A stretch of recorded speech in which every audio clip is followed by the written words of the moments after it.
Madame, Monsieur, bonjour et bienvenue sur Sangweya Congo avec vous et en compagnie de notre invité aujourd'hui. On va parler de cette histoire de l'indépendance, c'est-à-dire la commémoration du 60e anniversaire de l'indépendance de notre pays. Mais qu'est-ce qui a changé? Est-ce que le bilan il est positif, il est négatif? Quels sont les efforts à fournir pour que après-demain, le Congo ne soit plus le Congo durant les 60 ans? Vous le savez, vous le savez que jusqu'à tout tourne autour de soi. Donc rien n'a changé, surtout sur les plans économiques, parce qu'avec notre invité, c'est un économiste et c'est un banquier. Il va essayer de nous expliquer quelles sont les stratégies à mettre en place pour aider les pays à avancer. On va parler également de l'audition du ministre du vice-premier ministre en charge de la justice et garde de Sceaux, avec la déclaration du Premier ministre en appui, disant que cette interpellation a été arbitraire. Qu'est-ce qu'il a voulu dire par là? Et puis, on va finir par les manifestations qui ont eu lieu il y a quelques jours. La population qui s'élève pour protester ces propositions de loi initiées par Oba Minakou et Gary Sakata. Encore bonjour et bienvenue. Et voilà, notre invité, c'est le docteur Noël Tchani Mwadiamvita. Bonjour et bienvenue. Bonjour, merci de me recevoir sur Sangweya Congo. Quand même, vous arrivez à bien prononcer désormais Sangweya Congo. Merci d'être avec nous. Merci surtout de nous recevoir chez vous. Première question, 60 ans après l'indépendance du pays, qu'est-ce qui a changé? Eh bien, les Blancs sont partis, ils ont été remplacés par des Noirs, mais qui ont continué à se comporter de la même façon que les Blancs, maltraitant le reste de la population comme si rien n'avait changé.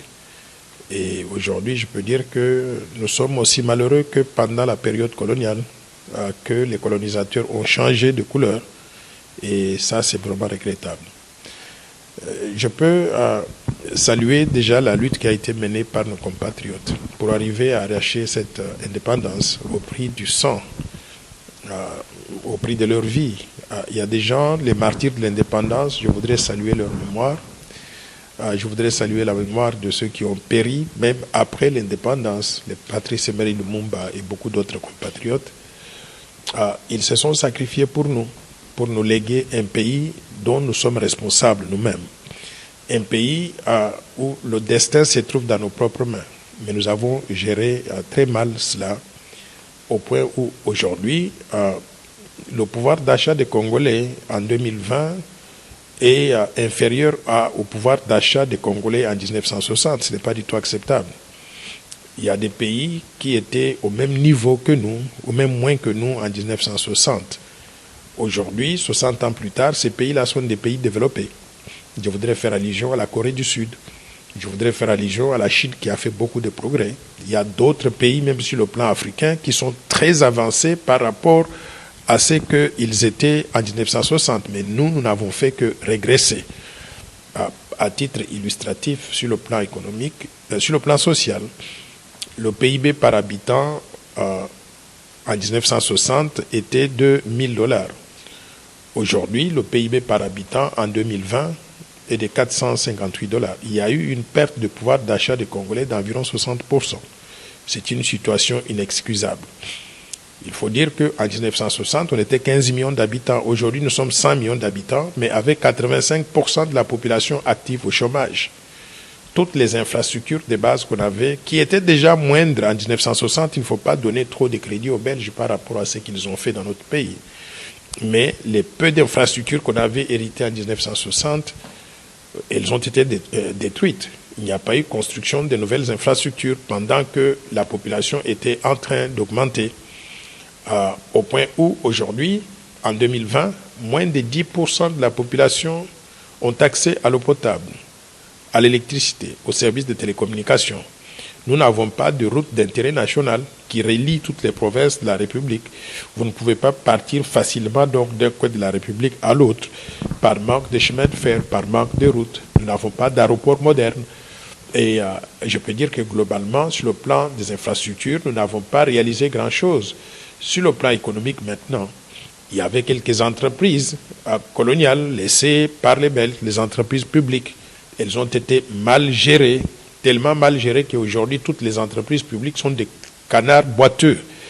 Et on n'a pas réussi à diversifier l'économie, si bien que l'autosuffisance alimentaire est devenue un luxe. Aujourd'hui, nous importons littéralement du tout qui vient de l'extérieur pour notre propre consommation, mais pour les biens d'équipement aussi.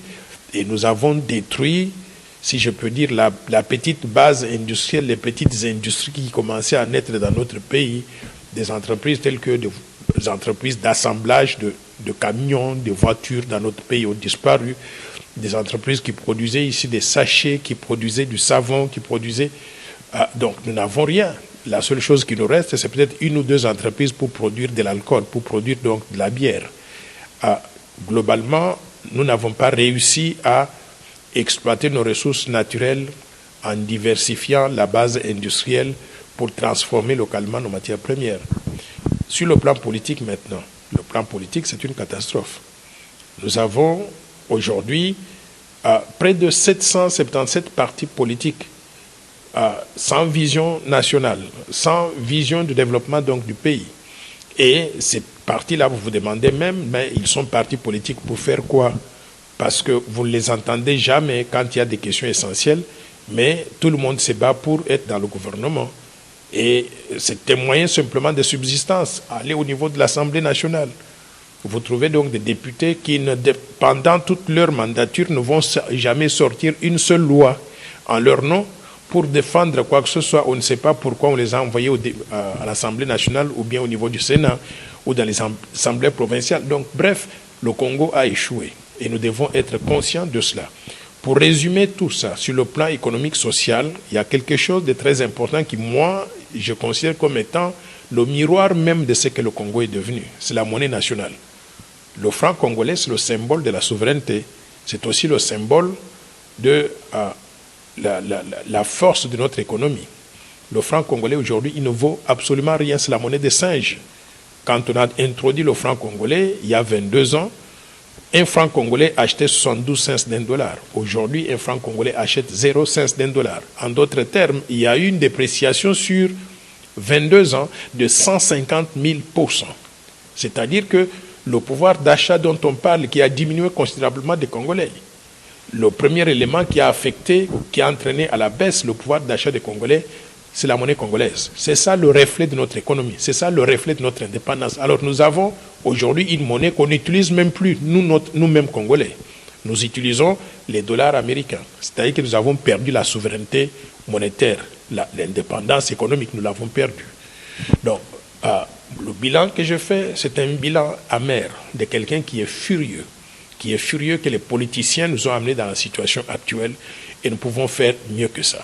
Vous ne faites pas partie de ces politiciens. Par exemple, moi, je pense plutôt que si aujourd'hui il y a un écart considérable entre ceux qui s'appellent ou se font appeler acteurs politiques ou politiciens, c'est pas parce qu'ils ont assujetti la population en termes de fief électoral, c'est-à-dire qu'avec un t-shirt, avec un 1000 francs, ils peuvent facilement avoir des voix et aller commencer à faire du n'importe quoi au sein de la politique. Vous en faites pas partie? Vous avez postulé en 2018.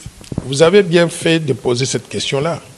On ne devient pas politicien parce qu'on a été candidat à la présidence et on n'a pas gagné ces élections-là. Je n'ai jamais travaillé en politique en République démocratique du Congo. Je n'ai jamais occupé un poste politique. Je ne fais pas partie des gens qui ont mal géré le pays, qui ont exploité nos compatriotes. Je suis sorti d'ici comme un petit garçon qui allait à l'école, à l'université, à l'étranger. Je suis revenu 40 ans plus tard, bradé des diplômes, mais ayant travaillé dans les organisations internationales. J'ai travaillé dans les banques commerciales d'investissement à New York, parmi les plus grandes banques du monde, à la Citibank, à la Republic National Bank of New York, qui est devenue aujourd'hui Hong Kong Shanghai Banking Corporation, mais j'ai travaillé aussi à la JP Morgan Chase à New York. Donc, j'ai fait ce travail-là pendant 10 ans avant d'aller à la Banque mondiale où je suis resté pendant 30 ans comme haut fonctionnaire international. Donc, je n'ai jamais travaillé en politique en République démocratique du Congo et je considère que les politiciens congolais, ils ont trahi la République. Ils ont mal géré le pays et nous devons changer cela. Et à la rigueur, s'il y avait la possibilité, je dirais mobilisons-nous pour reprendre le contrôle de notre pays, nous qui n'avons jamais géré notre pays. Nous pouvons apporter une gestion différente donc de celle que nous avons trouvée qui a amené donc le Congo à la faillite. En vue du développement du pays, parce que vous avez travaillé par exemple les 30 ans au sein de la Banque mondiale, pourquoi pas vous étiez venu par exemple investir au Congo pour essayer d'embaucher, parce que vous parlez des 85% de la population au chômage. Pourquoi vous n'êtes pas venu par exemple avec les moyens que vous avez acquis à l'extérieur investir au pays en vue du développement? Vous savez, il faut que chacun sache ce qu'il est capable de faire et de faire mieux pour que le pays puisse avancer. Mon travail, vous savez quoi? Mon travail, je suis un intellectuel, un économiste de renom, un économiste spécialisé dans le domaine du secteur financier, de la monnaie, de la banque centrale. J'ai fait plusieurs choses dans ce domaine-là qui soient utiles à mon pays. J'ai publié des livres qui disent aux Congolais ce qu'il faut faire. C'est la première chose. J'ai 5 livres que je vais vous présenter peut-être tout à l'heure là. Un livre ma thèse de doctorat déjà porté sur l'indépendance des banques centrales, l'obligation de rendre compte et l'impact sur la politique monétaire, application à la République démocratique du Congo. Je montre aux Congolais ce qu'il faut faire pour qu'on ait une banque centrale crédible qui donne au peuple congolais une monnaie de qualité. C'est une contribution importante. J'ai publié un livre qui s'intitule « La bataille pour une monnaie nationale crédible », c'est-à-dire comment mettre fin à la dollarisation de l'économie aujourd'hui pour que le franc congolais retrouve la vitalité en tant que monnaie nationale. C'est une contribution importante. J'ai publié « La vision pour une monnaie forte ». Que faire pour que le franc congolais devienne une monnaie aussi bonne que le dollar et l'euro? C'est une contribution de qualité. J'ai publié un livre qui s'intitule en anglais, je n'ai pas encore eu le temps de traduire ça en français, qui s'intitule « Building Credible Central Banks, Policy Lessons for Emerging Economies », c'est-à-dire comment bâtir la crédibilité des banques centrales et quelles sont les leçons de politique à tirer des pays où les banques centrales ont réussi et à appliquer ces leçons-là vers les pays en développement. Ça, c'est le travail d'un intellectuel. Et j'ai été formé pour ça, j'ai obtenu des doctorats grâce à la bourse du gouvernement congolais et on m'a envoyé à l'école pour faire ça. Maintenant, au-delà de cela, j'ai été appelé par mon pays en 1997 pour utiliser mon expertise. C'est moi qui avais co-présidé la commission de réforme de la monnaie qui avait conçu le franc congolais. Nous avons sorti une monnaie et je m'étais battu, bec et oncle, pour convaincre le chef de l'État de l'époque, c'est-à-dire M. Laurent Désiré Kabila, à lui faire comprendre qu'il ne faut pas mettre ses photos sur les billets des banques, parce que ce n'était pas une bonne politique acceptable sur le plan international. Donc, M. Laurent Désiré Kabila a dû céder, accepter à ce que je demande, et c'est comme ça que nous avons le franc congolais qui n'a pas d'effigie du chef de l'État sur les billets. Et je crois que c'est une tradition qui a été introduite au Congo qui ne va plus jamais revenir. Si un chef d'État ose pouvoir mettre sa photo sur les billets des banques, nous allons nous révolter. Vous avez vu tout récemment pour la célébration de l'an 1 de l'alternance. Il y a eu une rumeur qui a couru qu'on allait sortir un billet de banque avec la photo de Félix Antoine Tshisekedi et de Joseph Kabila comme étant soi-disant des artisans de l'alternance. J'étais le premier à m'opposer à ça et tout le monde a suivi. On a abandonné cette idée-là. Donc, voilà le travail que peut faire un intellectuel qui a dû accumuler une expertise dans un domaine bien précis et qu'il utilise donc au service donc de son pays. Mais au-delà de cela, ayant conçu le franc congolais, j'étais la personne qui avait conseillé aussi à mon pays de sortir les membres du gouvernement du conseil d'administration de la banque et de faire une banque centrale qui n'a pas les membres du gouvernement dedans ou qui n'a que des techniciens à l'intérieur.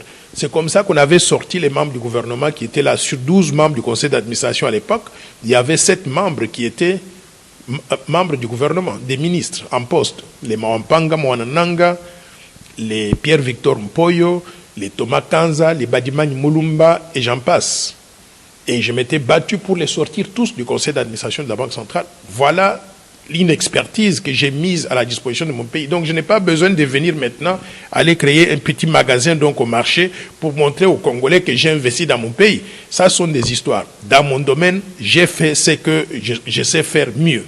Maintenant, aujourd'hui, là, je suis en train de développer au plateau de Bateke des champs pour cultiver le maïs, le manioc, l'arachide, les pommes de terre.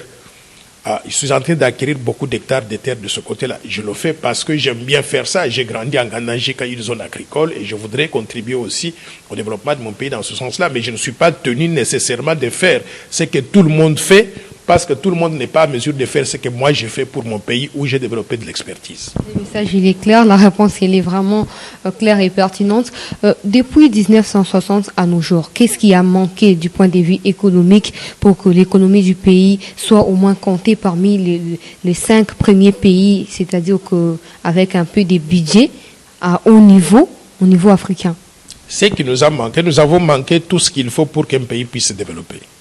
La première chose, nous avons manqué de leadership politique. Le leadership politique, j'ai toujours dit ça, depuis 1960 jusqu'à aujourd'hui, 5 chefs d'État, aucun d'eux n'a terminé l'université. Vous vous attendez à quoi? Nous devions tourner donc en cercle, comme on avait tourné donc en cercle. Et quand ils arrivent au pouvoir, c'est la même chose. On cherche à s'enrichir vite et à dilapider les ressources publiques, pas à développer donc le pays. Donc nous avons manqué de leadership de qualité pour gérer le Congo au profit de tous. Deuxième élément, nous avons aussi manqué la vision de développement. Quelle est la vision? L'objectif pour lequel les Congolais travaillent, on ne sait pas. Les autres pays travaillent pour devenir des pays émergents, pour devenir des pays développés, pour mettre l'homme sur la Lune. Mais nous, nous travaillons pour quoi? On n'a pas eu cette vision-là claire de ce que nous travaillons, de ce que nous voulons réaliser en tant que pays. Moi, je vous propose de développer la RDC pour devenir un pays émergent à l'espace de 15 ans. Et je propose même un plan d'action avec des étapes bien claires pour y arriver. Qu'est-ce qui nous a manqué en plus de cela? Nous avons manqué d'investir dans les ressources humaines et de mettre l'homme qu'il faut à la place qu'il faut. Vos histoires de tribalisme, là, ça ne nous avance pas. Moi, je considère que tous les Congolais sont les mêmes. Quand j'ai un travail à faire, je dis, voici les termes de référence du travail. Que vous soyez du Bandundu, du Kasaï, du Katanga, de l'Équateur, ou je ne sais pas de quelle province, du Bas-Congo, quand vous remplissez donc les critères, vous avez le travail. Parce que nous avons un dénominateur commun, vous êtes tous Congolais. Mais ici, je trouve des ministres, allez dans les bureaux des ministres. Vous trouvez directeur de cabinet, frère du ministre, secrétaire particulier, cousin des ministres, les plantons, copines des ministres. Donc tout tourne autour du ministre. Et le reste de la République, alors, c'est réservé à qui? Donc nous devons sortir donc de ces mentalités qui sont mauvaises là, si nous voulons donc nous développer. Planter l'homme qu'il faut, mettre l'homme qu'il faut à la place qu'il faut, ça va nous aider de mieux utiliser les ressources naturelles. Quatrième élément, la gouvernance. Le système de gouvernance a été mauvais. Les Congolais confondent ce qu'on appelle les biens publics et les biens privés. Vous savez, pendant la période de Mobutu, on disait même Atao Ibamoke, c'est ça? Quand vous voulez voler, volez même un tout petit peu. Mobutu, je ne vais pas lui donner du crédit pour ça parce que c'était déjà une mauvaise leçon qu'il donnait aux Congolais. Mais, à la différence de Mobutu, après la période qui a suivi, non seulement qu'il vole, mais il vole tout. Il ne vole pas un peu, il vole tout. Vous trouvez aujourd'hui, regardez sur Internet, toutes les entreprises publiques, on n'a pas investi dedans. Tout ce qui pouvait être propriété de l'État, on n'a pas investi dedans. Mais j'entends les mêmes politiciens et leurs femmes dire « Oh non, on a construit un hôpital à tel endroit, c'est un hôpital privé. » Mais hôpital privé, vous étiez chef de l'État, ou bien votre femme était la femme du chef de l'État. Où est-ce que vous avez trouvé de l'argent pour construire ça? Hôpitaux privés, on a des fermes privées, on a des hôtels privés, on a des parcs zoologiques privés, et tout ça construit pendant que vous étiez président de la République. Mais, chers amis, moi, si j'ai l'occasion, je vais nationaliser tout ça. Je vais remettre ça dans le basket, dans le panier de ce qui appartient donc au peuple congolais, parce que ce sont des biens construits avec de l'argent mal acquis, l'argent qu'on a détourné du trésor public. Donc, le système de gouvernance a été tellement mauvais. Nous avons, en quelque sorte, nous nous sommes donnés, envahis, nous nous sommes livrés à être envahis par des antivaleurs telles que la corruption, la prédation des ressources naturelles, le détournement des fonds publics, la confusion, les conflits d'intérêts, la confusion entre les biens privés et les biens de l'État. Donc le système de gouvernance n'a pas suivi. Cinquième élément important, nous avons manqué les institutions. Tout tourne autour des individus ici. Tout tourne autour des individus. Quand un chef d'État arrive au pouvoir, donc tout tourne autour de lui. Il faut juste regarder à la télévision. On passe le temps à regarder le chef de l'État a fait ça, a fait ça, a fait ça. Lui et sa femme et ses copines et ses enfants. Mais nous n'avons pas réussi à bâtir les institutions solides qu'il faut. Nous devons sortir donc de ce modèle-là, bâtir les institutions pour que le pays tourne normalement. Qu'on enlève le chef de l'État aujourd'hui ou pas, le pays va tourner. Tandis que le système que nous avons aujourd'hui, il suffit d'enlever le chef de l'État, le pays tombe. Pourquoi? Parce que tout tourne autour de lui. Et enfin, les politiques que nous avons suivies. Les politiques, on n'a pas eu de politique économique et sociale claire qui aboutissent à réaliser un objectif, par exemple, dans le domaine du développement. On a eu des politiques en dents de scie. Tantôt, on parle du développement du secteur privé et de même, au bout, on nationalise des entreprises. Tantôt, on parle donc des politiques du développement économique et social. Et il n'y a aucune action menée dans le domaine du social pour construire les logements sociaux pendant toute cette période-là. Donc, on n'a pas eu de politique. La croissance démographique sur l'économie d'un pays. Mais bien sûr, l'impact de la croissance démographique est qu'on ne développe pas un pays avec les dents, on ne développe pas un pays avec simplement des slogans, on développe le pays avec l'implication de la population. Plus vous avez les gens, plus ils peuvent chacun faire quelque chose et contribuer à développer le pays. Je rappelle que nous sommes l'un des grands pays en Afrique.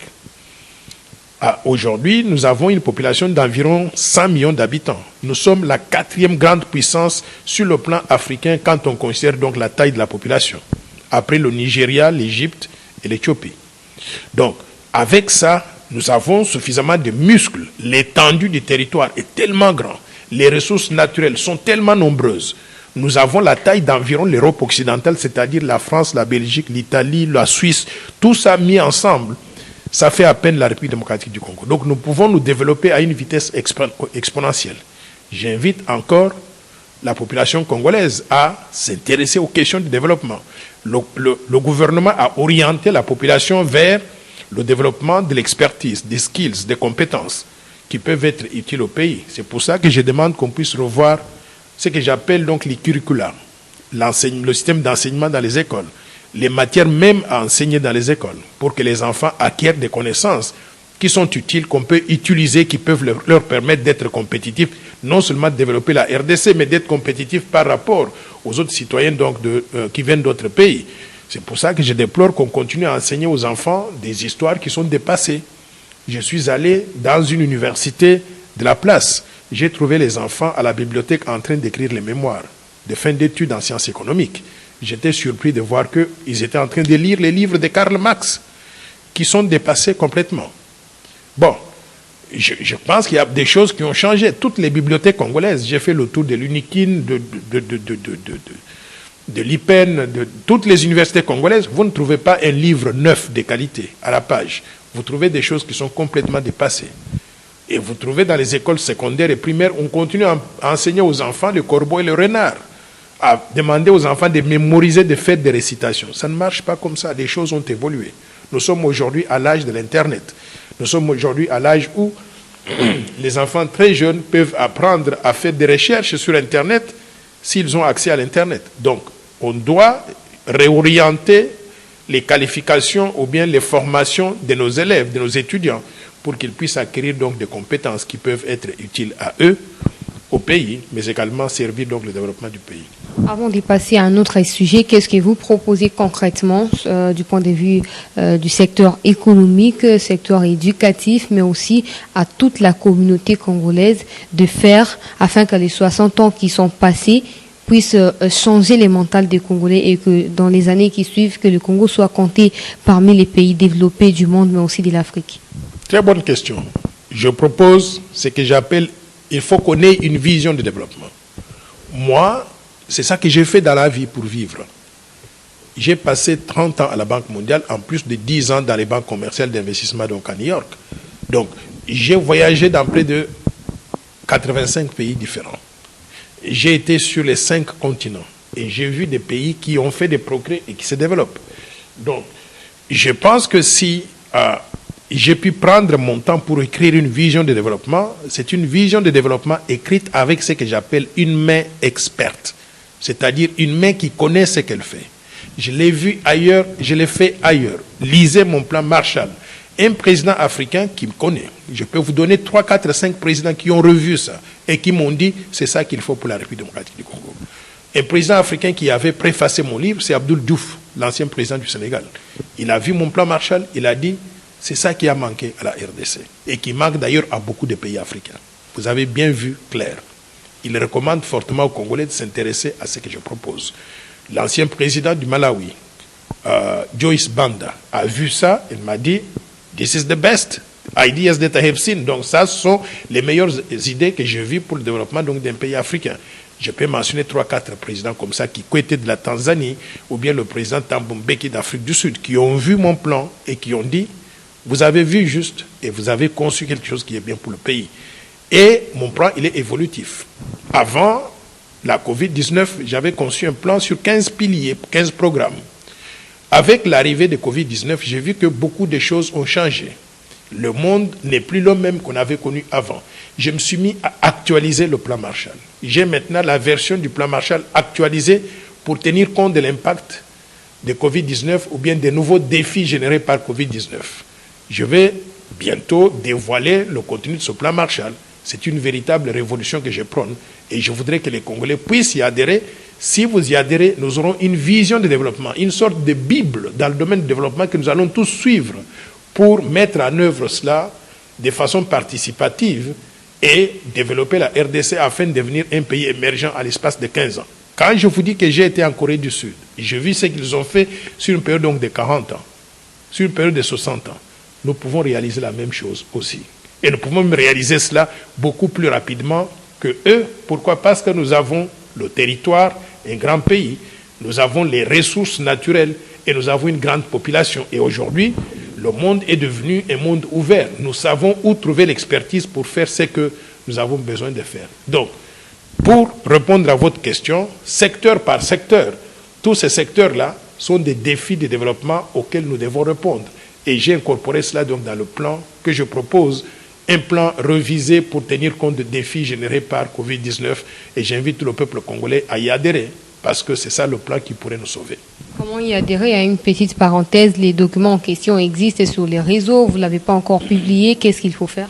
Oui, avant Covid-19, j'avais commencé à faire des séminaires, des conférences. Je passe dans des universités, dans des quartiers pour faire des présentations du plan Marshall. J'avais publié le livre. Les livres sont publiés aux éditions du Panthéon à Paris. Et au Congo, donc, on a fait ce que j'appelle donc des pamphlets qui résument le plan parce que beaucoup de gens n'ont pas le pouvoir d'achat pour s'acheter un livre et on distribuait ça gratuitement. Après maintenant Covid-19, nous allons actualiser, nous sommes en train de finir l'actualisation du plan. On va publier encore la nouvelle version et on va faire un résumé sous forme de pamphlets qu'on va distribuer à travers les séminaires et les conférences que nous animons à travers le pays. Et je publie régulièrement dans les journaux locaux, La Prospérité, Le Potentiel et d'autres journaux, les résumés du plan ou bien les résumés de tel ou tel programme donc dans le cadre du plan. Donc, je fais tout, je passe à la télévision, j'informe le public, je fais des émissions interactives où les gens posent des questions. Et je crois qu'à travers ces mécanismes-là, nous allons sensibiliser tout le monde avec l'espoir que ceux qui vont écouter vont y adhérer et vont être aussi des messagers auprès du reste donc, de la population. Le ministre de la Justice, pour avoir fait faux et usage des faux, a été interpellé au niveau du parquet près la Cour de cassation. Qu'est-ce qu'il faut retenir de ces dossiers? Je crois que ce gouvernement a perdu crédibilité. Il n'y a pas que le ministre de la Justice. Le gouvernement a perdu crédibilité lorsque un ministre de la Justice a fait de fausses déclarations, reçoit des propositions de loi qui viennent de l'Assemblée nationale. On lui demande l'avis du gouvernement, il répond avec ses commentaires à lui, prétendant que ce sont des commentaires qui viennent du gouvernement. Il a menti. Et ce ministre de la Justice là ne mérite pas d'être ministre de la Justice. Et quand j'ai vu que son Premier ministre est sorti pour le défendre parce qu'on a mis la main sur lui, étant donné qu'on l'a attrapé en cas de flagrance, je crois que le Premier ministre non plus n'a pas compris que les choses ont changé et que nous avons besoin maintenant d'avoir un état de droit qui fonctionne. Par conséquent, moi je considère que ce gouvernement-là appartient au passé. Ilunga Ilunkamba, il ferait mieux de déposer donc la démission sur la table du président de la République. Et le président de la République serait bien conseillé d'accepter cette démission-là. Et on peut en profiter pour réduire la taille du gouvernement, sélectionner des personnes qui sont plus compétentes que tous ces politiciens-là qui sont venus de tel coin parce qu'ils appartiennent à des familles politiques. Donc, c'est une expérience douloureuse, mais je pense qu'il faut que ce gouvernement démissionne pour que nous puissions recommencer à zéro. Qu'est-ce qui peut justifier la présence d'Emmanuel Ramazani Shadari et d'Aubin Minakou lors de l'interpellation du ministre de la Justice? Ils font partie de la même famille que le ministre de la Justice. Mais il n'y a pas que leur présence qui était gênante, mais ce sont des déclarations qui sont sorties de la bouche de M. Shadari. M. Shadari a parlé en utilisant son doigt comme ça, en disant « Nous ne sommes pas intimidés, nous, c'est-à-dire le groupe du FCC. Nous sommes un pays. Quand il y a des actes criminels, ces actes-là sont posés par des individus. Et il faut qu'on puisse traiter ces cas-là à titre individuel. Un crime n'est pas commis au nom du FCC. Un crime commis par M. Tunda Wakasende, c'est un crime commis par un individu. Ce n'est pas quelque chose qui engage donc Shadari, qui engage Minaku, qui engage tout le monde. Donc le fait qu'ils agissent en groupe, j'ai compris leur problème. Ces gens du FCC ont géré le Congo pendant 18 ans. Ils ont commis beaucoup de bavures. Ils sont des champions de la mauvaise gouvernance. Et à la fin de la journée, vous savez quoi? Ils veulent se protéger mutuellement parce qu'ils savent que quand l'un d'eux tombe, l'autre va venir tomber demain, après-demain, on va atteindre tout le monde. Donc il y a un problème de ce côté-là. Et j'étais très furieux d'entendre Emmanuel Ramazani parler de cette façon-là avec légèreté. Surtout que ce monsieur a été candidat à la présidence. Il a la prétention de diriger la République. Et comment est-ce qu'on pouvait avoir un président de la République qui parle de façon si légère? Donc, moi, j'étais déçu de cette façon-là. Et je voudrais demander à nos amis du FCC qu'ils ne doivent pas mettre tout le monde dans le même panier. Parmi eux, il y a des gens qui sont modérés et qui sont plus raisonnables. On peut encore sauver ces gens-là. Mais les extrémistes comme les Shadari, je pense que leur temps appartient au passé. Il faut bien qu'on trouve donc des mécanismes pour qu'on puisse aller de l'avant sans faire trop de casse, mais ils ne doivent pas tenir tout le pays donc otage parce qu'ils veulent se protéger mutuellement et les bons et les mauvais, on les met dans le même sac. On va revenir certainement sur ces déclarations de Emmanuel Ramazani et Shadari, mais bien avant cela, il faut considérer désormais qu'il y a des tensions qui peuvent aboutir par exemple à la dissolution de cette coalition KHFCC. Mais les tensions ont toujours existé dans une société. Le problème, c'est savoir comment il faut gérer ces tensions pour que la société ne puisse pas exploser à cause de quelques individus. Mais au niveau où nous sommes arrivés aujourd'hui, il faut dire que le pays est paralysé.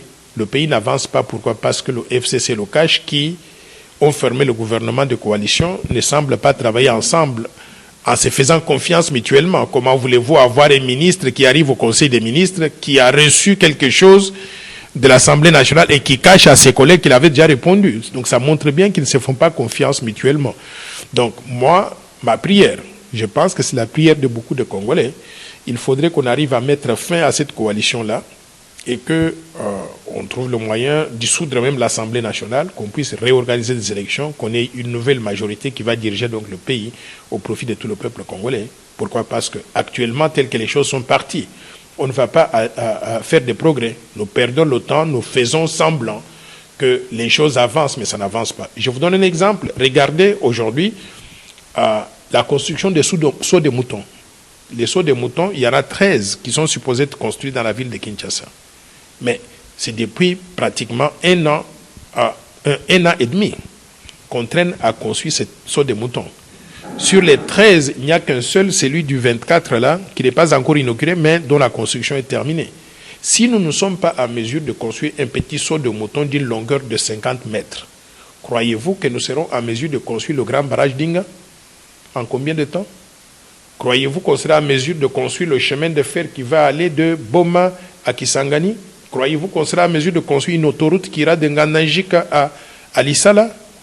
Donc, ce sont des rêves qui montrent très clairement que nous n'avons pas la capacité de faire quoi que ce soit. Donc, moi, je souhaiterais qu'on revienne donc au bon sentiment et qu'on se pose réellement la question de savoir est-ce que la structure du gouvernement que nous avons, est-ce que les institutions de la République que nous avons sont bien adaptées pour arriver à développer le Congo à une vitesse exponentielle comme on le souhaite. J'ai peur que ma réponse à ce stade ici soit non.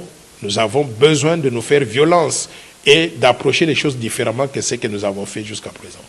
Voilà, on doit continuer. Manifestation de la population pour protester contre les propositions de loi initiées par Oba Minaku et Gary Sakata. La population est sortie dans la rue pour dire non. Ils ont même, c'est-à-dire le peuple congolais a même assiégé l'hémicycle de l'Assemblée nationale pour empêcher aux députés d'y accéder. Mais à l'issue de cela, il n'y a pas manqué de déclarations du côté du PPRD ou du FCC. Je commence par les FCC. Némi Moulanga qui dit que eux ils seront les derniers à quitter la coalition CACH-FCC. Est-ce qu'il y a un plan qui se réserve derrière cette déclaration?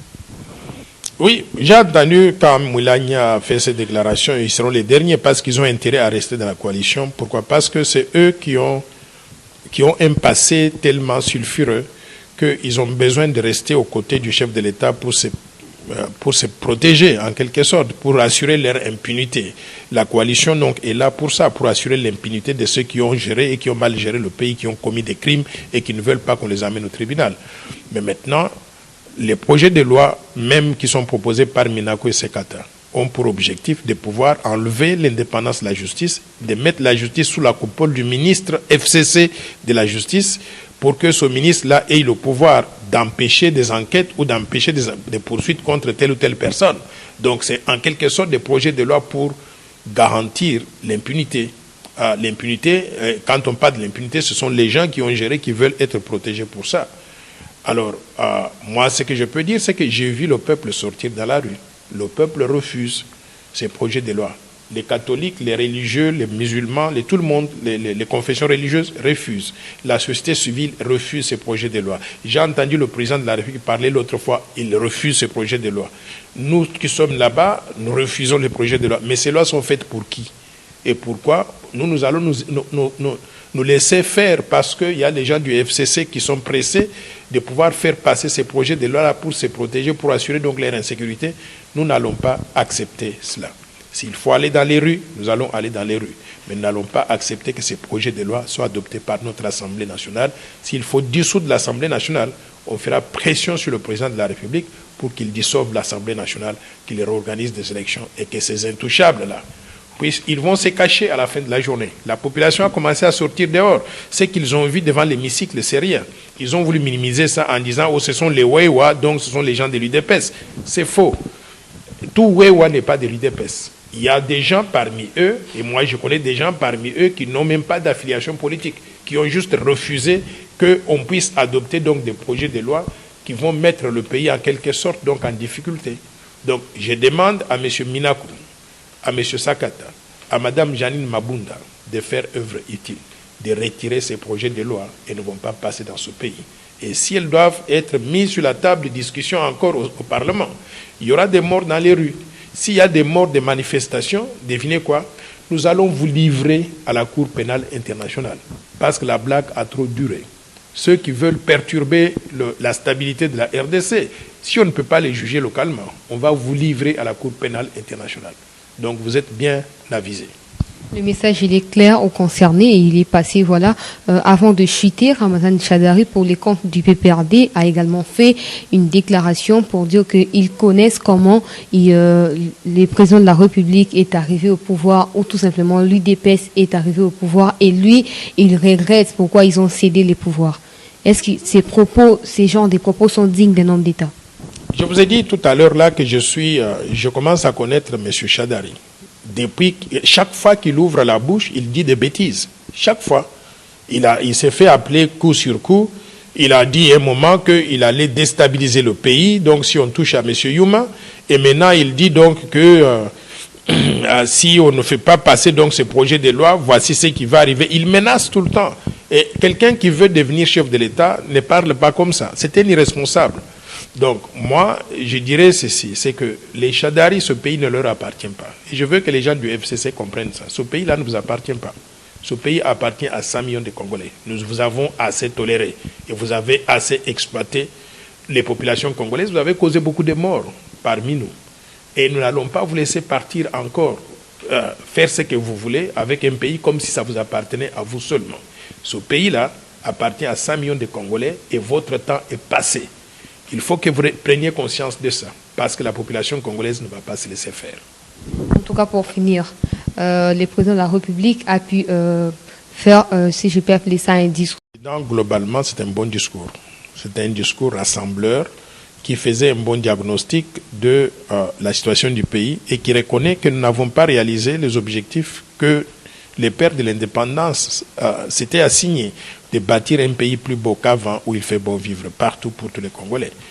C'était un diagnostic qui était très sévère, mais très sincère. Maintenant, le président a donné quelques pistes de ce qu'il faut faire maintenant pour que nous puissions aller de l'avant, mettre en place l'état de droit, construire les infrastructures, investir dans le capital humain. Il a donné toute une vision qui cadre bien avec son programme de campagne qu'il avait annoncé depuis très longtemps. Et je salue cela. Je salue cela. Maintenant, le problème, c'est que j'aurais souhaité que le chef de l'État aille plus loin pour amorcer des réformes structurelles et institutionnelles importantes dont le pays a besoin pour être remis sur la bonne voie. Les discours seulement ne vont pas régler nos problèmes. Nous devons passer de l'étape de discours aux actions. Et lui-même, il avait dit que l'année 2020 était l'année de l'action. Je m'attendais à ce qu'ils disent à ce stade ici quelles sont les actions qu'ils ont pu entreprendre ou mettre en œuvre. Depuis le début de l'année, nous sommes à mi-parcours aujourd'hui. Je ne vois pas encore donc de grandes actions. La première action semble la tentative de mettre en place l'état de droit. Je salue cela, mais je veux que nous puissions passer maintenant à l'action pour que nous puissions réaliser ces différentes choses-là, les pistes de solutions qu'il a proposées, mais qui jusqu'à présent traînent à se mettre en place. J'ai donné l'exemple tout à l'heure de son programme de 100 jours.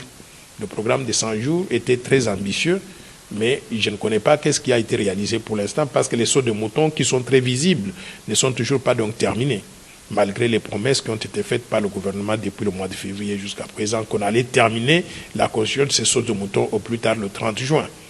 Alors, le président a annoncé un autre grand programme, le programme multisectoriel d'urgence évalué à peu près 2,6 milliards de dollars à mettre en œuvre sur une période donc de 9 mois. Si on n'a pas réalisé les programmes de 100 jours avec succès, je ne sais pas par quel miracle on va réaliser ce programme multisectoriel d'urgence pendant les 9 prochains mois. J'ai peur que si on ne prend pas garde, on finira avec un autre procès, cette fois-ci pas du programme de 100 jours, mais un procès du programme multisectoriel d'urgence, parce que les gens seront tellement pressés à utiliser les 2,6 milliards de dollars qu'ils vont se remplir les poches et il y aura du désordre. Donc, je voudrais vraiment que nous puissions prendre conscience que nous avons échoué. Nous devons faire les choses différemment et l'impulsion ne peut venir que du sommet de l'État. Je suis content que le chef de l'État commence à donner cette impulsion-là, mais il faut qu'on soit rigoureux maintenant en ayant l'homme qu'il faut à la place qu'il faut pour que nous puissions arriver à réaliser toutes ces ambitions-là que nous avons pour le pays. Il y a quelque chose que je voudrais signaler que j'ai trouvé qui a manqué dans le discours du chef de l'État. Le chef de l'État a dit qu'en 1960, le PIB par habitant était de 1000 dollars, le niveau de vie de la population. Et que maintenant, le PIB par habitant est de 400 dollars et qu'il y a eu une diminution sur une période de 60 ans, une diminution de 60%. Et il a raison. Mais le chef de l'État n'a pas expliqué clairement pourquoi nous avons eu cette diminution-là, à part la baisse de l'activité économique, à part le fait que l'économie s'est rétrécie. Il y a un facteur très important que moi je voudrais que tout le monde soit conscient de ça à partir même du chef de l'État lui-même.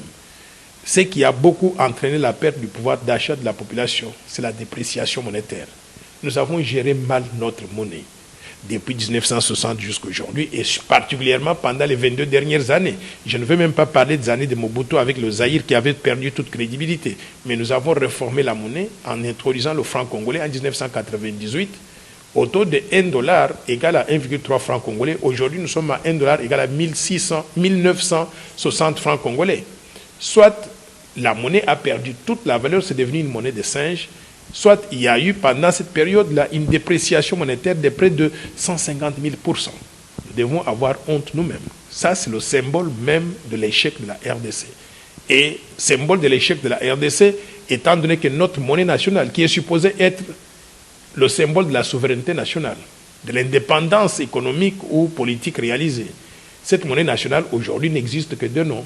Et tous les Congolais ont abandonné le franc congolais, utilisent maintenant le dollar américain. En d'autres termes, nous avons vendu notre indépendance. Donc, c'est un élément important. Je souhaiterais que les Congolais puissent retenir cela comme étant le symbole de l'échec de ce que nous avons fait sur le plan économique, social et politique du pays. Et que maintenant, désormais, nous devons faire des choses différentes de ce que nous avons fait avant, si nous voulons nous développer. Question d'un téléspectateur, je ne fais que transmettre. Il vous pose la question pour savoir si le président vous propose de travailler dans un poste en ce qui concerne l'économie du pays, vous allez accepter, oui ou non? Vous savez que j'étais très confortable dans mes fonctions à Washington, D.C. Et j'ai quitté ces fonctions-là pour venir me mettre à la disposition de mon pays pour faire ce qui doit être fait pour que le Congo se développe. Si le chef de l'État m'appelle, je dirais oui. Si le chef d'État ne m'appelle pas, je serai toujours au service donc, du peuple congolais parce qu'il y a des choses que je fais tous les jours pour arriver à participer au développement du pays. Mais s'il m'appelait et qu'il me demandait d'être le planton devant le palais de la nation, le balayeur qui nettoie le palais de la nation tous les matins, je le ferai parce que c'est mon pays, parce que je voudrais que le palais de la nation soit propre pour que quand les gens viennent, qu'ils ne disent pas « Tiens, au Congo, même le palais de la nation est très sale ». Mais s'il me demandait, par exemple, de m'occuper du nettoyage de la rivière Gombe, où il y a beaucoup de moustiques, il y a beaucoup de saleté en centre-ville, il n'y a personne qui s'occupe de la propriété de ça. Je prendrai des bouts, je porterai ces bouts-là, je porterai des gants et par-dessus imperméables. J'entrerai donc dans le fleuve, dans la rivière Gombe pour nettoyer. J'appellerai d'autres personnes pour qu'on puisse participer donc à cela. Tout ce qu'on peut me demander de faire, dans la limite du possible, je suis prêt à le faire. Donc, Orlando, vous avez votre réponse à votre question. Votre dernier mot à l'occasion de cette tranche d'information. Je dirais simplement que nous venons de réaliser 60 ans d'indépendance. Et l'indépendance d'un pays, c'est une journée mémorable.